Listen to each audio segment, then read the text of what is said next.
हर साथियों, स्वागत है आप सभी का आपके अपने परिवार एप्लीकेशन ऑफ मनो में। साथियों, आज के इस क्लास में हम लोग बायोलॉजी को जो साइटोलॉजी चैप्टर यानी सेल से जो क्वेश्चन आंसर कर रहे हैं उसका आज ये चौथा क्लास है। क्या साथियों, सेल चैप्टर का आज ये चौथा क्लास है और आज ये चैप्टर जो है एंड हो जाएगा। साइटोलॉजी चैप्टर जो है आज एंड हो जाएगा और ये बायो का सबसे पहला चैप्टर है। आज इस चैप्टर का एंड करेंगे और कल से जो है दूसरे चैप्टर की शुरुआत हम लोग कर देंगे। तो चलिए शुरू करते हैं। 7 साढ़े 7 बजे आपको डेली क्लासेस दी जाती हैं, तो आप लोग डेली जुड़ा कीजिएगा।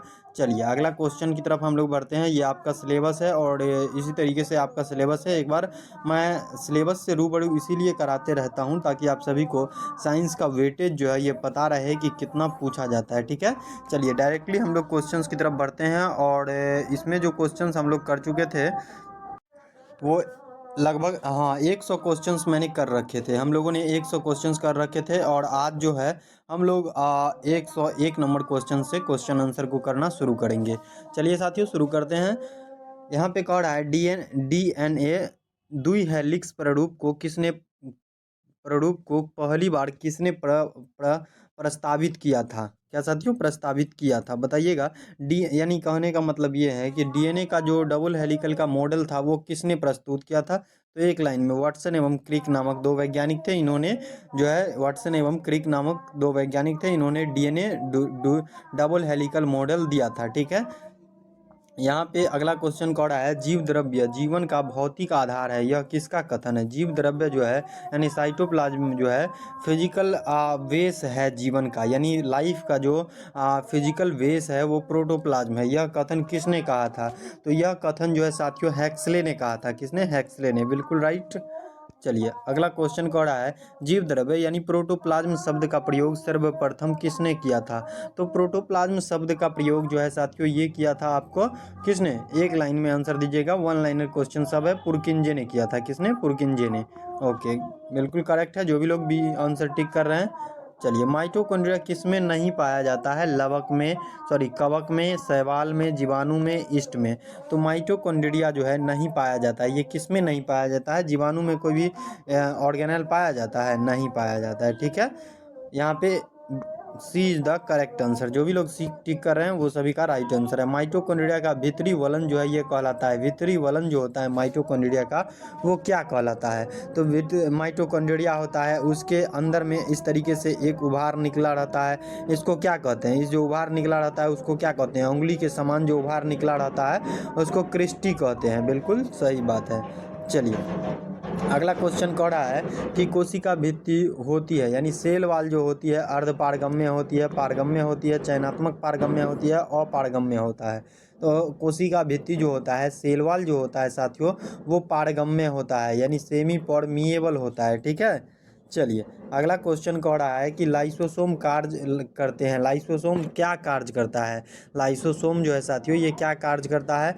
तो कोशिका में जो है क्या करता है, ये कोशिका में जो है अंतः कोशिकीय पाचन, यानी यह जो है सी नंबर ऑप्शन बिल्कुल करेक्ट है। कोशिका में एक इंटरनल सेल्यूलर डाइजेशन करने का ये लाइसोसोम कार्य करता है। ठीक है, बाकी ये प्रोसेसिंग पैकेजिंग वगैरह ये सब नहीं करते हैं। ठीक है, ये सब चीज़ें नहीं करती हैं। चलिए अगला क्वेश्चन कह रहा है कौन सा अंगक पढ़िए जंतु कोशिका में उपस्थित नहीं होता है। ऐसा कौन सा अंगक है, ऑर्गेनाइल है जो एनिमल सेल में नहीं पाया जाता है। लवक, गोल्जी बॉडी, अंतःपंद्रव्य जालिका, माइटोकॉन्ड्रिया, यानी माइटोकॉन्ड्रिया, लवक, गोल्जी बॉडी, इंडोप्लाज्मिक रेटिकुलम। तो इसका राइट आंसर आप लोग दीजिएगा। तो लवक जो है ये प्लास्टिड जो है केवल और केवल प्लांट कोशिका में ही प्लांट सेल में ही पाया जाता है।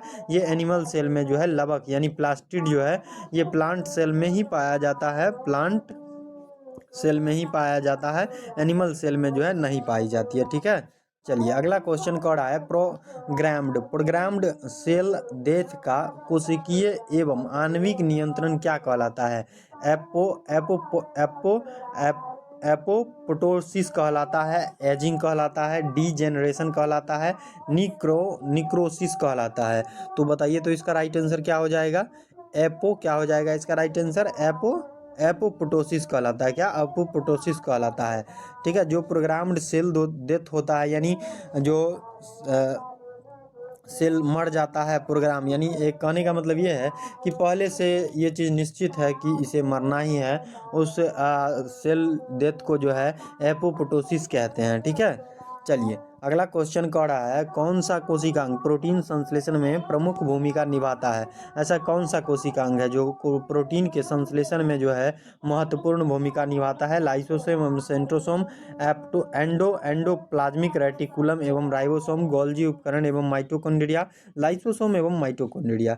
तो आप लोग आंसर राइट बताइएगा। एंडोप्लाज्मिक रेटिकुलम जो है, एंडोप्लाज्मिक रेटिकुलम यानी ई आर और राइबोसोम जो है साथियों, ये महत्वपूर्ण भूमिका जो है निभाता है क्या, प्रोटीन संश्लेषण में।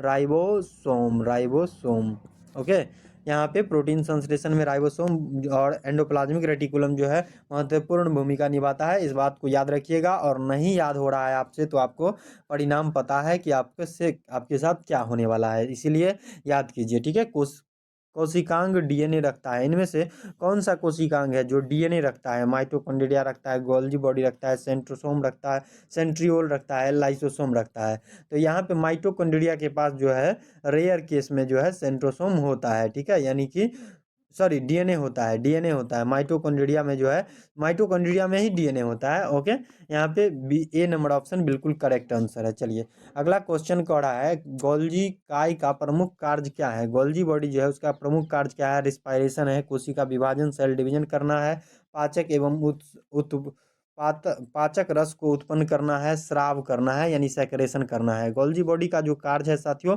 वो स्राव करना है, सेक्रेशन करना होता है। ठीक है, चलिए अगला क्वेश्चन कह रहा है साथियों, अगला क्वेश्चन की तरफ बढ़ चुके हैं। क्वेश्चन कह रहा है कि किसी की उपस्थिति के कारण किसी पादप कोशिका और पशु कोशिका में अंतर पाया जाता है। यानी ये सब क्वेश्चन तो रिपीटेड है आप लोग को, तो ये तो आपको पता ही है। क्लोरोप्लास्ट और कोशिका भित्ति यानी सेल वाल, ये दोनों जो है, ये दोनों मतलब कि कहना है कि पादप कोशिका और पशु कोशिका यानी प्लांट सेल एवं एनिमल सेल में अंतर पाया जाता है क्लोरोप्लास्ट के वजह से और कुछ सेल वाल के वजह से। अगर कोई प्लांट में सेल वाल है, कोशिका भित्ति है, तो और ये एनिमल में नहीं पाया जाता है। यही जो है अंतर है प्लांट सेल और कोशिका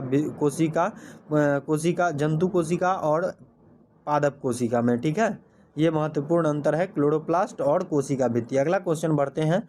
अगला क्वेश्चन कह रहा है कि निम्नलिखित में से किसने यह मूल अवधारणा प्रस्तुत की थी कि सभी जीव कोशिकाओं के बने होते हैं। देखिए इस तरीके के क्वेश्चन आते हैं अभी 2026 में जो है इसका पैटर्न चल रहा है। तो कह रहा है कि किसने यह मूल अवधारणा प्रस्तुत की थी कि सभी जीव कोशिकाओं के बने होते हैं। पास्चर एवं स्लाइडेन, रॉबर्ट हुक और टी स्वान। तो इसका राइट आंसर जो होगा साथियों, इसका राइट आंसर क्या हो जाएगा, स्लाइडेन के जगह पे स्वान होगा। स्लाइडेन एवं स्वान नामक एक वैज्ञानिक था क्या, पास्चर एवं इसका राइट आंसर जो हो जाएगा क्या साथियों, यहाँ पे स्लाइडेन एवं टी स्वान नामक एक वैज्ञानिक था। यहाँ पे लाइडेन के जगह पे जो है स्लाइडेन लगेगा क्या, स्लाइडेन लगेगा। ठीक है, स्लाइडेन और टी स्वान नामक एक वैज्ञानिक थे। इन्होंने कुछ मूल अवधारणा प्रस्तुत की थी कि सभी जीव कोशिकाओं से मिलकर बना है, यानी 2 और यहाँ पे 4 इसका राइट आंसर हो जाएगा। देखिए तो कौन आंसर है, डी, 2 और 4 डी कह रहा है, तो ये इसका राइट आंसर है। यहाँ पे कुछ टाइपिंग मिस्टेक था। स्लाइडेन एवं टी स्वान नामक 2 वैज्ञानिक थे। इन्होंने सेल थ्योरी प्रस्तुत की थी और इन्होंने कहा था कि सभी जीव का शरीर जो है कोशिकाओं से मिलकर बना हुआ है। ठीक है, अगला क्वेश्चन कह रहा है 80% से अधिक सेल पाया जाने वाला प्लांट कौन सा है। 80% से अधिक सेल यानी कोशिका में पाए जाने वाला पदार्थ कौन सा है। प्रोटीन है, पानी, एकदम पानी, बिल्कुल सही आंसर है। B is the correct answer. क्या 80% से ज़्यादा जो है कोशिका में पानी पाया जाता है यानी जल पाया जाता है। ठीक है, चलिए अगला क्वेश्चन कर रहा है परासरण की परिभाषा है। एक अर्धपारगम्य कला से होकर विशेष वलय का प्रवाह, कला के बगैर जल का प्रवाह। उसके बाद कह रहा है अपारगम्य कला, कंकर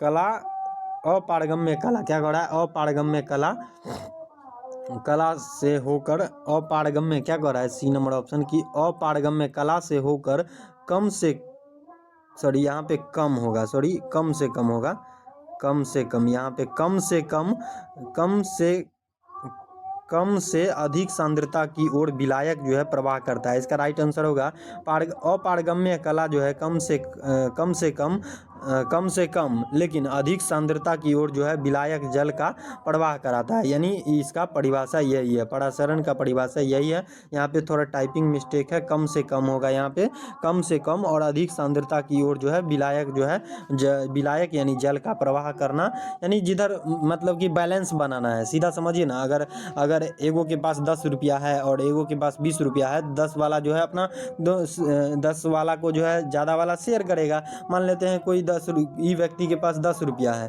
और इसके पास जो है 20 रुपया है, तो ई आदमी जो है अब दोनों आदमी को बैलेंस करेगा, ठीक है। तो ये क्या करेगा, दोनों को जोड़ करके औसत निकालिए कितना होता है, 30 होता है, तो 30 का आधा कितना हो जाएगा, 15। तो 15 ई लोग क्या करेगा, इसको 5 दे देगा, तभी दोनों बराबर हो जाएगा और इसी क्रिया को जो है परासरण कहेंगे, ठीक है। चलिए अगला क्वेश्चन कहता है कि अधिक लवण वाले विलयन में एक कोशिका को रखने पर वह सिकुड़ जाती है क्योंकि लवणीय जल कोशिका में प्रवेश करता है, जल बाहरी परासरण द्वारा बाहर निकलता है, कोशिका द्रव्य विघटित हो जाता है, खनिज लवण कोशिका भित्ति को तोड़ देता है। बताइए तो इसका राइट आंसर क्या होगा। चलिए तो इसका राइट आंसर जो होगा, करेक्ट आंसर जो होगा, जल बाहरी परासरण द्वारा बाहर निकलता है। क्या साथियों, जल जो है बाहरी परासरण द्वारा जो है बाहर निकलता है, यानी कौन हो जाएगा यहाँ पे, क्या हो जाएगा, B number option is the correct answer. चलिए अगला क्वेश्चन की तरफ बढ़ते हैं और अगला क्वेश्चन कह रहा है साथियों कि यदि एक कोशिका आकार में न्यूनीकृत होती है तब वह एक विलय में रख दी जाती है, ऐसा विलयन कौन होता है। हाइपोटोनिक कहलाता है, हाइपरटोनिक कहलाता है, आइसोटोनिक कहलाता है, संतृप्त विलयन कहलाता है। बताइए तो इसका राइट आंसर क्या होगा। तो ये जो है, यदि एक कोशिका आकार में न्यूनीकृत होती है तब वह एक विलयन में रख दी जाती है, ऐसा विलयन जो है हाइपोटोनिक कहलाता है। क्या, hypotonic. B is the correct answer, B is the correct answer, hypotonic. Okay चलिए यहाँ पे एक कोशिका आयतन में बढ़ती है जब यह रखी जाती है, कहाँ रखी जाती है, एक समपराशरी विलयन में रखा जाता है, एक अति पराशरी विलयन में रखा जाता है, एक अल्प पराशरी विलयन में रखा जाता है, इनमें से कोई नहीं रखा जाता है। बताइए तो इसका राइट आंसर क्या हो जाएगा। तो एक कोशिका आयतन में तब बढ़ता है जब उसे जो है एक अल्प पराशरी विलयन यानी कि अल्प पराशरी विलयन में रखा जाता है। C is the correct answer. Okay चलिए अगला क्वेश्चन, अगला कह रहा है कि बीज फूलते हैं जब जल में रखते हैं, वह किस क्रिया के द्वारा फूलते हैं। परासरण के द्वारा, अंतः शोषण के द्वारा, जलीय अपघटन के द्वारा, जीव द्रव्य विकुंचन के द्वारा। तो आप लोग देखे होंगे कि घर में अगर भिंडी का बीज रोपा रहा है या फिर घेवड़ा का बीज रोपना है तो उसको क्या किया जाता है कि पानी में फुला दिया जाता है, और पानी में फूल करके वो बीज जो है 12 घंटा के बाद रात में रख दिए तो सुबह में जो है क्या होता है कि फूल के एकदम से बड़का हो जाता है, और 1-2 दिन और रख देते हैं तो बड़बड़ा के जन्म जाता है, ठीक है।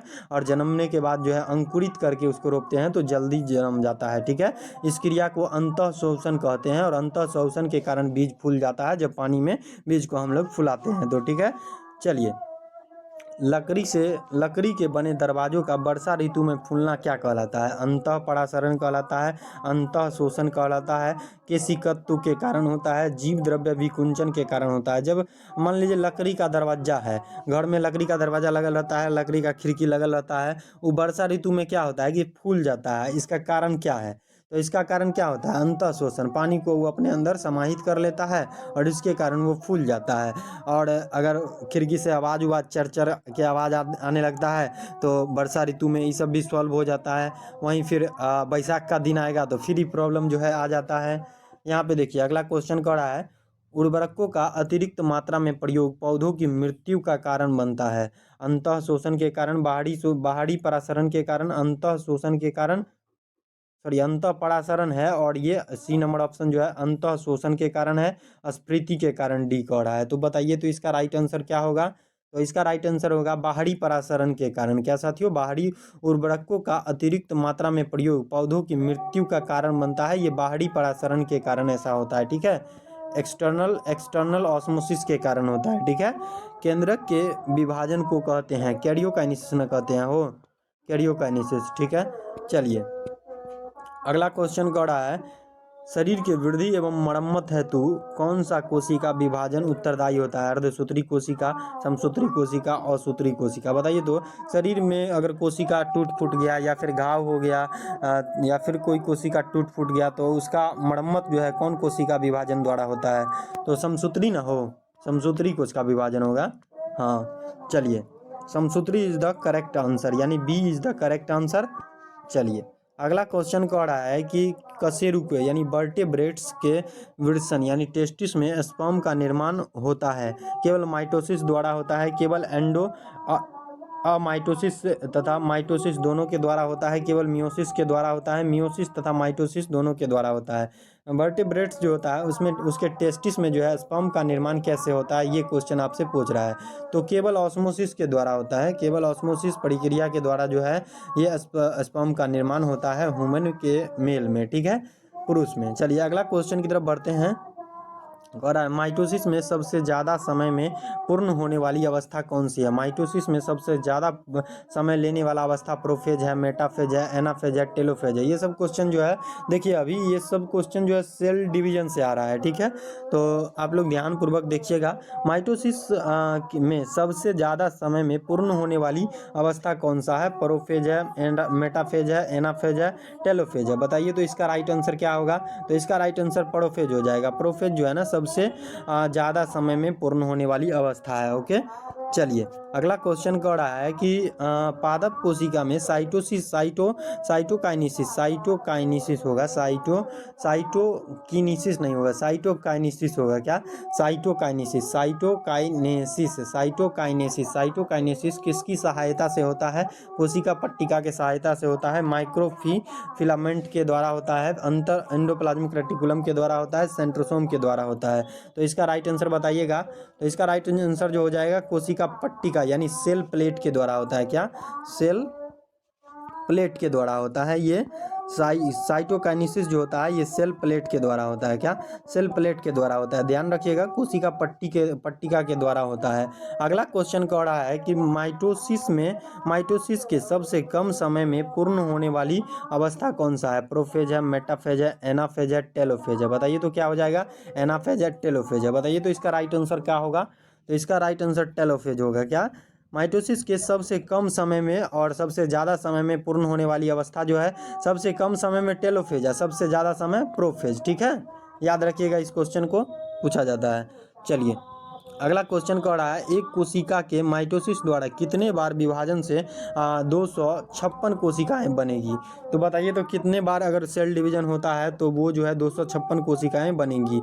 तो 8 बार सेल डिवीजन होगा तो 256 कोशिकाएं बनेंगी, ठीक है। क्योंकि एक कोशिका जो है 2 का निर्माण करती है, फिर 2 कोशिका जो है ये 2 को निर्माण करती है, और इस तरीके से करते करते जो है सेल डिवीजन होते होते 264 तक जाएगा, ठीक है। इस तरीके से ही सेल डिवीजन होता है, 1 से 2, 2 से 4, 4 से 6, 6 से 8। चलिए अगला क्वेश्चन की तरफ बढ़ते हैं।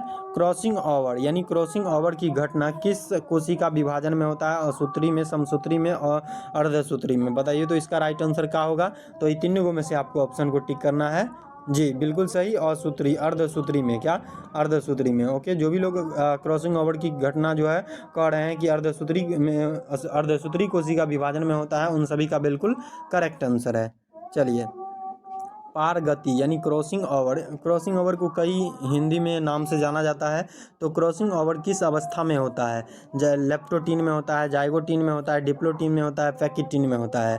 तो क्रॉसिंग ओवर की घटना जो है साथियों ये आपको पैकिटीन में होता है। क्या? पैकिटीन में। डायरेक्ट एक लाइन वाला आंसर सब है और याद रखने वाली क्वेश्चन आंसर सब है, ठीक है।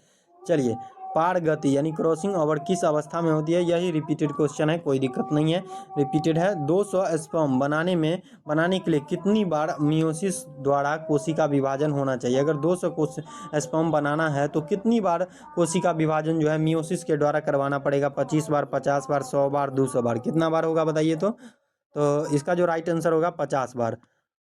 50 बार में जो है 200 स्पर्म बन जाएगा, ठीक है। क्योंकि यहाँ पे देखिए स्पर्म इस तरीके से टूटता मतलब होता है, ये मियोसिस जो है इस तरीके से होता है, 1 से 2 बन गया, दो बना, अब फिर ई दूगो जो है दूगो को बना देगा, ठीक है। फिर ई दूगो जो है दूगो को बनाएगा, फिर ई दूगो जो है दूगो को बनाएगा। इस तरीके से जो है होते रहता है, इस तरीके से सेल डिवीजन जो है होते रहता है। चलिए, इसका 50 आंसर हो जाएगा, ठीक है। चलिए अगला क्वेश्चन की तरफ बढ़ते हैं। टेलोफेज की विपरीत अवस्था कौन है? प्रोफेज है, मेटाफेज है, एनाफेज है और अंत्यावस्था है। तो टेलोफेज का जो विपरीत अवस्था है साथियों, वह कौन है? तो वो प्रोफेज है, ओके।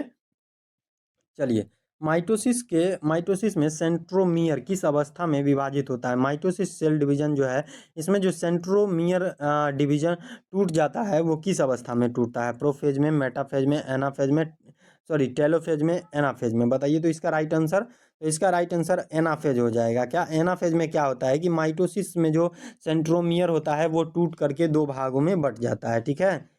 अगला क्वेश्चन कौन है? निम्नलिखित कथनों पे विचार कीजिए। इस तरीके का क्वेश्चन जो है आजकल बहुत पूछा जाता है, ठीक है। निम्नलिखित कथनों पर विचार कीजिए। समसूत्री कोशिका विभाजन में कोशिका केवल एक बार विभाजित होती है एवं क्रोमोजोम भी एक बार विभाजित होता है। क्या ये बात सही है? आप लोग बताइए तो, क्या ये बात सही है साथियों? तो ये बात बिल्कुल सही है। अगर समसूत्री कोशिका विभाजन होता है तो कोशिका केवल एक बार में ही विभाजित होकर के क्रोमोजोम भी उसमें जो है बराबर भागों में, यानी गुणसूत्र भी जो है बराबर भागों में बट जाता है, ठीक है। अर्धसूत्री कोशिका विभाजन में कोशिका जो है दो बार विभाजित होती है एवं क्रोमोजोम भी यानी गुणसूत्र भी जो है दो बार विभाजित होता है। क्या ये बात सही है? आप लोग बताइए तो। ऐसा तो कुछ बात नहीं है, नहीं है ना वो। अर्धसूत्री विभाजन में कोशिका बार विभाजित होती है, ऐसी कोई बात नहीं है। एक ही बार में टूट फूट के बराबर हो जाता है, ठीक है। तो इसका राइट आंसर केवल 1 हो जाएगा। क्या?